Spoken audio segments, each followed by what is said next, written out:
Hello friends, வணக்கம். எவ்வளவு அழகு! பார்க்க பார்க்க நம்முடைய மனம் துன்பங்களை மறந்து இன்பத்தில் நிறைகின்ற இடம். இந்த ஃபால்ஸை பற்றி தாங்க நம்ம பார்க்க போகிறோம். நியாகரா அருவி உலகின் மிகவும் பிரபலமான அருவிகளில் ஒன்று. இது அமெரிக்கா மற்றும் கனடா நாடுகளின் எல்லையில் அமைந்துள்ளது. இந்த அருவி 3 பகுதிகளை கொண்டது. 1 ஹார்சூ ஃபால்ஸ், 2 அமெரிக்கன் ஃபால்ஸ், 3 பிரைடல் வெயில் ஃபால்ஸ். நியாகரா அருவி மிகப்பெரிய சிறப்பு அதன் வலுவான நீர்வீழ்ச்சி. ஒவ்வொரு வினாடிக்கும் ஆயிரக்கணக்கான லிட்டர் நீர் கீழே விழுகிறது.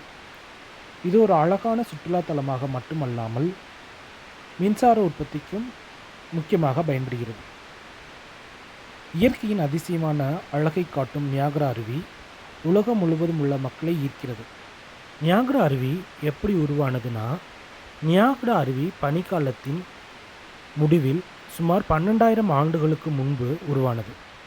பெரிய பனிப்பாறைகள் உருகிய போது அதிக அளவு நீர் ஓடத் தொடங்கியது. இந்த நீர் நியாகரா நதி வழியாக பாய்ந்து உயரமான பாறைகளின் மீது இருந்து கீழே விழுகிறது. இதுவே நியாகரா அருவியாக மாறியது. ஃப்ரெண்ட்ஸ், என் வீடியோக்கு லைக் பண்ணுங்கள், சப்ஸ்கிரைப் பண்ணுங்கள், ஷேர் பண்ணுங்கள். மறக்காமல் பெல் பட்டனை ப்ரெஸ் பண்ணிக்கோங்க.